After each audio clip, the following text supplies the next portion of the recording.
Selamat siang, teman. Salam kenal dari kami, anak suku Dayak Bakung. Kami baru saja pulang dari hutan. Nenek meminta kami mencarikan salah satu buah langka di sana. Katanya sih mau dipakai untuk mencuci anting. Tapi sebelum melanjutkan cerita petualanganku hari ini, yuk kita berkenalan dulu. Tuyang, ngadan kita terus. Ake si bolang dari Metun Sajau. Ake suka mata pelajaran IPA karena ake suka petualangan. Tuyang, ngadan Jime. Ake bilangan pet. Ake ubah pelajaran matematika karena ake ndang baca. Tuyang, ngadan kalian. Ake ubah olahraga apa tubuh ke sehat. Tuyang, ngadan Tian. Ake suka mata pelajaran bahasa Indonesia. Ake cinta Indonesia. Kami ini 4 sekawan yang tak terpisahkan. Moto kami sih, tetap riang mesti PR matematika segudang. Sungai sejauh ini adalah jalur petualangan kami setiap hari. Teman-temanku bilang sih, bersampan melalui sungai ini rasanya sangat menyenangkan. Sayang karena penebangan pohon di daerah hulu sungai, banyak batang kayu hanyut dan menghambat petualangan kami. Sino nino? Ini naro. Oh, sepedang kayu ini. Lang, sukumbil siya nino. Ini apa kena aku mata nare. Oh, teleponan anak sungai. Itu. Ayo kawan, demi nenek, baju basah tak jadi masalah.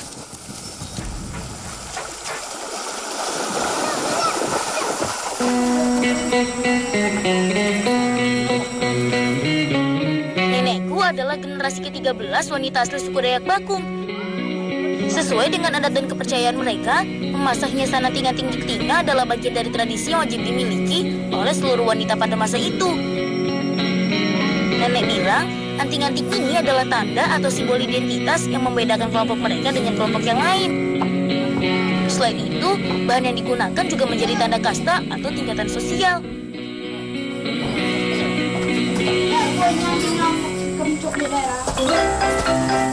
Oh, ini nyanding si kencok di daerah kok. Ya, kalau ada itu di sungai. Untuk menjaga hiasan telinga ini, nenek selalu rajin merawatnya. Setiap 1 minggu sekali, nenek menggosok anting berbahan kuningan ini dengan cairan asam dari buah nyanding. Nyanding sejenis buah kecombrang hutan dan paling banyak berbuah pada musim penghujan. Nyanding memiliki rasa asam yang tinggi. Ibuku juga sering menggunakannya sebagai tambahan bumbu masak daging. Selain itu, buah ini juga berkhasiat untuk meningkatkan nafsu makan.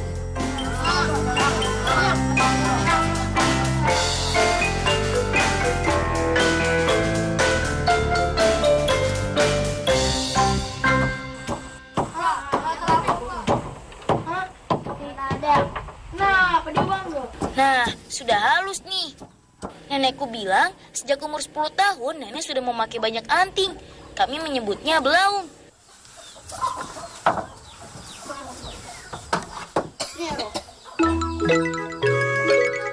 Sayangnya tradisi ini berhenti hanya sampai di generasi nenek. Ibu dan kakak perempuanku sudah tidak memilikinya lagi. Kalau kakak perempuanku bilang, sekarang sudah bukan zamannya. Aku senang sekali kalau berada dekat dengan nenek. Darinya, kami banyak belajar tentang adat dan tradisi para leluhur. Iya, tradisi lama yang semakin hari semakin jarang kami temui.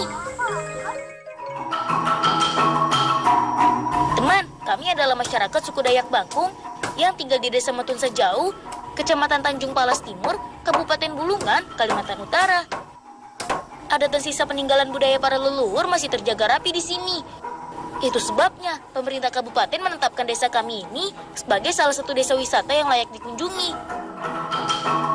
Sebagai generasi muda, kami tidak boleh tinggal diam. Salah satu kegiatan yang rajin kami lakukan adalah belajar memainkan alat musik dan tari tradisional.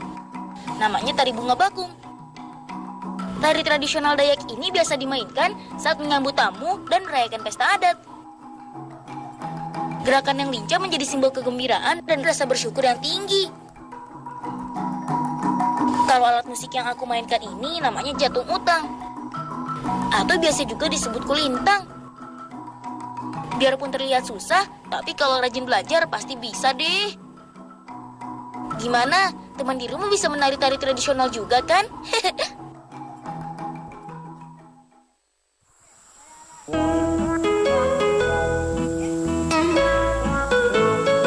Yuk teman, ikut ibuku pergi mencari daun bekai.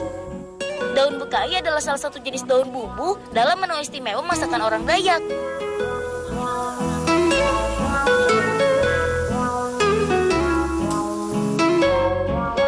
Ya, alat daunnya pemincik ya.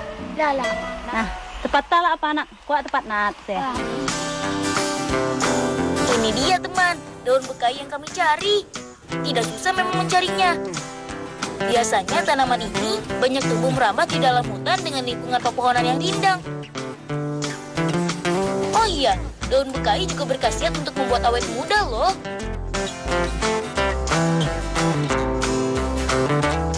Kata ibuku sih, kalau mau membuat masakan enak, ya harus diberi bumbu daun bekai. Tentu saja, kalau sudah memakai bumbu daun bekai, tidak perlu lagi memakai vetsin atau penyedap rasa buatan. Nelly ni manggil tepun-tepun di dauman. Yan mo, bedi na anak, bedi yan ni namo. Kuat tu siya rin, bedi yo.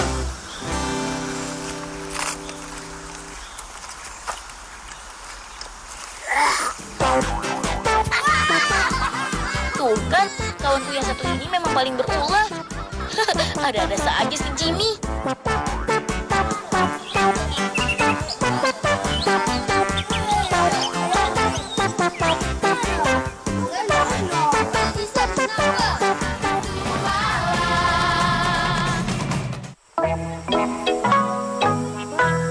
Teman, tidak jauh dari tempat kami menemukan daun bekai, ada satu aliran sungai berair jernih.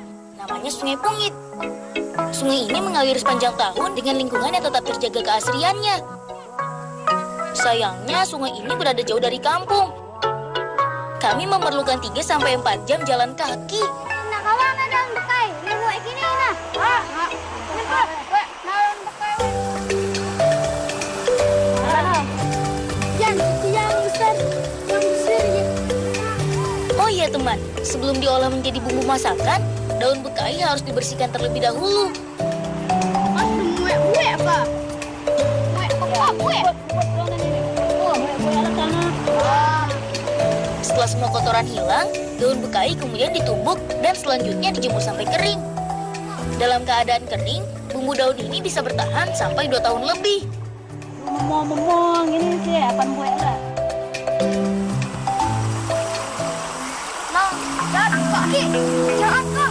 Tadi minta 3 kubur tadi nih. Wah ini. Wah apa talanmu? Ini kita aja jorok dah. Sebelum kata. Tak. Demi alat buat. Ya, kira-kira kering. Ya, cepat juga. Oh, balik anak. Tiga alat teh oka. Nah, Nakika. Ibu, kami pamit ya. Sebentar lagi kami pasti sudah kembali.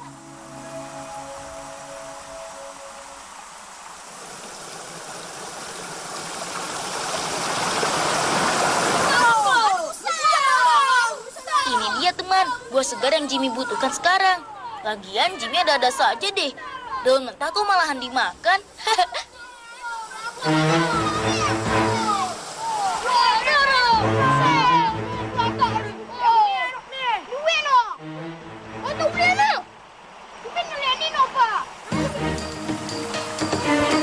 Waduh, celaka. Kami kehilangan jejak ibu dan Tian. Untuk beli ada nggak? Lihat aku untuk apa?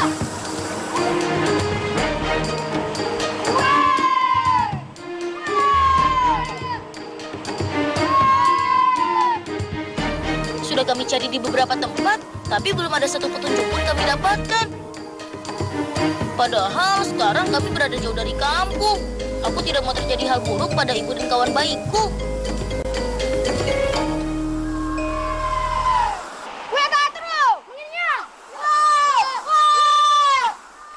Gini, Pak Jan, tetap naro.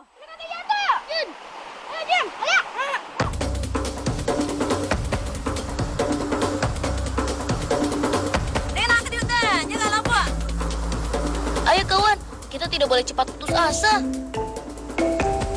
Hati-hati teman, tetap jaga keseimbangan. Daripada harus kehilangan jejak ibu untuk kedua kalinya, kami putuskan untuk melalui jalan pintas. Beruntung sedang musim kemarau, permukaan air Sungai Pungi tidak terlalu dalam, jadi kami masih bisa menyeberanginya. Otam dulu ala jeruk teh.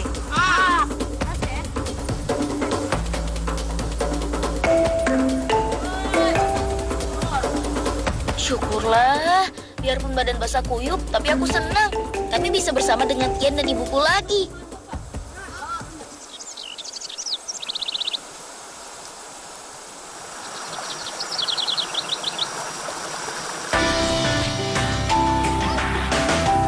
Ayo kawan, pengalaman hari ini layak untuk dirayakan. Mari makan. Segar, manis campur sedikit asam. Pas buat dimakan saat berjalan jauh di dalam hutan.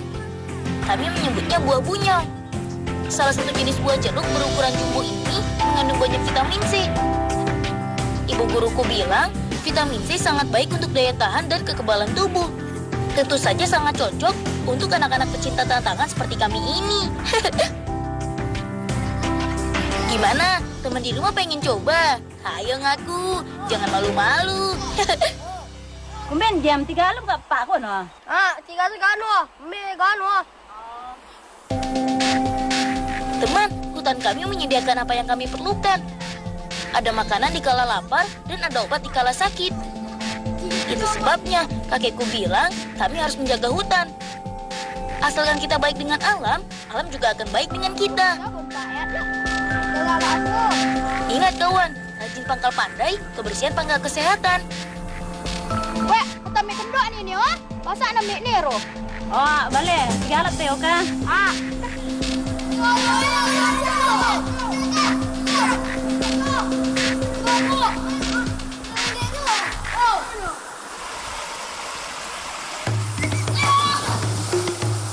Cihuy, seger.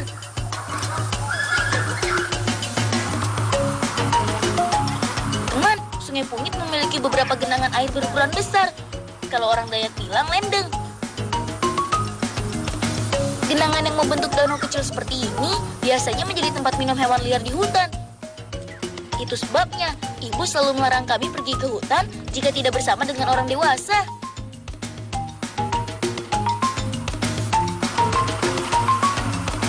Lang, kini pakai meow dari ngak. Ini ada.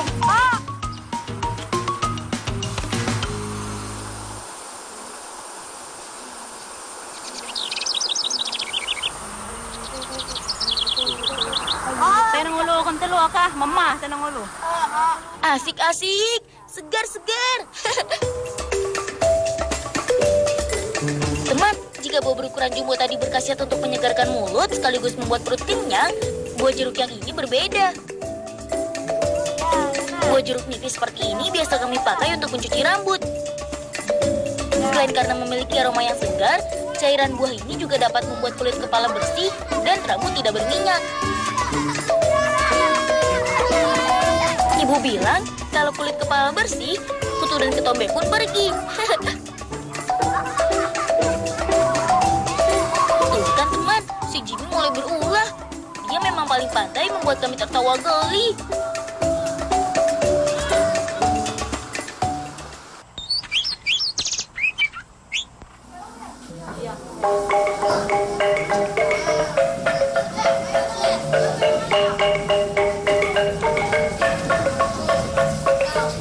Teman, saat ini warga desa Matun Sejauh sedang sibuk menugal. Menugal adalah sebutan untuk persiapan tanam padi. Uniknya, tradisi saling bekerja sama ini tidak hanya dilakukan di sawah atau di ladang, tapi saat masak di dapur pun juga. Kami menyebutnya pamong manah. Tidak hanya perempuan, para laki-laki bersedia ikut aktif dalam pekerjaan ini. Makanan yang paling sering dibuat adalah lemang. Selain mudah membuatnya, lemang juga mudah dibawa dalam perjalanan jauh. Lemang adalah salah satu jenis makanan tradisional yang terbuat dari beras ketan dan santan kelapa. Nah, kalau yang ini adalah bumbu daun bekai yang kami ambil. Sebelum digunakan untuk penyedap rasa, daun bekai harus dipotong halus dulu.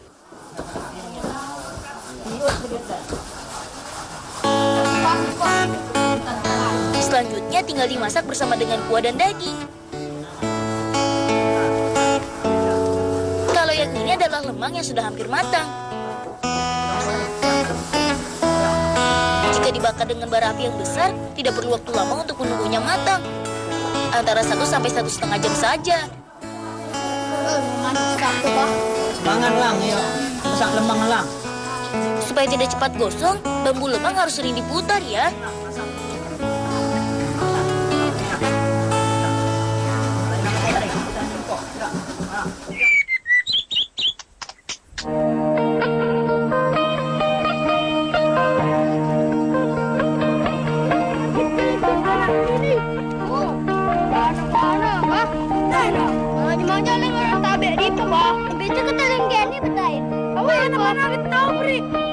Ayo kawan, katanya mau tahu di mana ladang tempat ibuku sedang menugal. Sudah tidak jauh lagi kok. Aku dan 3 temanku mendapat tugas mengantar bekal untuk orang-orang yang sedang menugal. Menugal adalah sebutan kami untuk orang-orang yang sedang bekerja di lahan pertanian. Mulai dari saat membuka lahan, membakar, sampai kegiatan menanam biji padi. Kegiatan ini biasa dilakukan berkelompok. Setiap kelompok terdiri dari 10 sampai 15 kepala keluarga.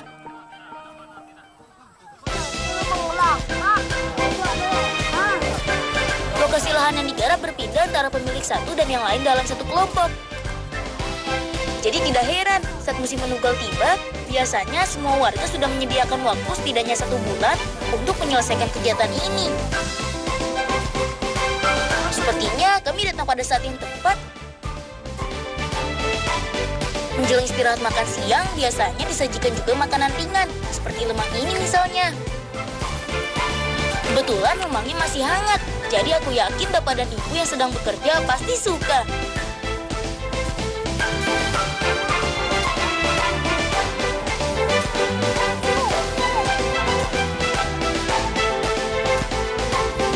Bolang, tulat lemang ini pedecah.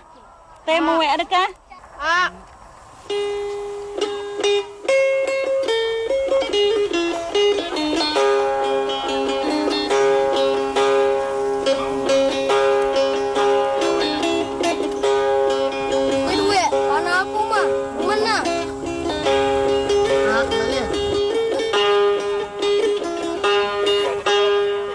Bagaimana, Bi? Lemangnya enak kan? Pastinya dong. Teman, aku senang bisa ikut bersama dalam kegiatan seperti ini. Nanti kalau sudah dewasa, aku pasti rajin ikut menugal. Bukan hanya untuk saling membantu menyelesaikan pekerjaan, tapi juga membuat kami semakin akrab.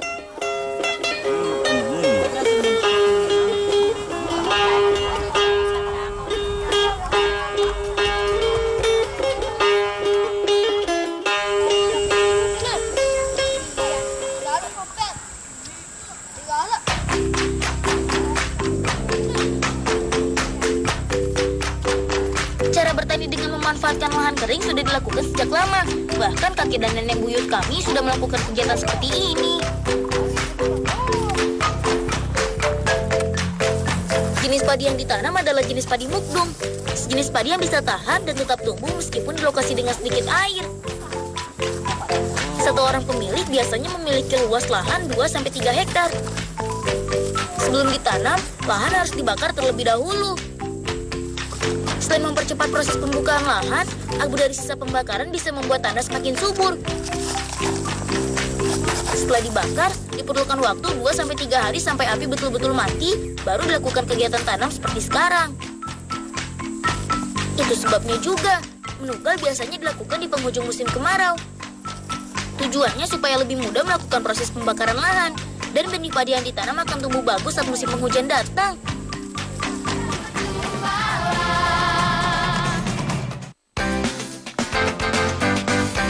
Anak petualang harus punya tubuh sehat dan bugar. Salah satu caranya tentu saja rajin dan rutin berolahraga. Aku paling suka bermain sepak bola. Kalau pemain bola favoritku tentu saja Bambang Pamungkas.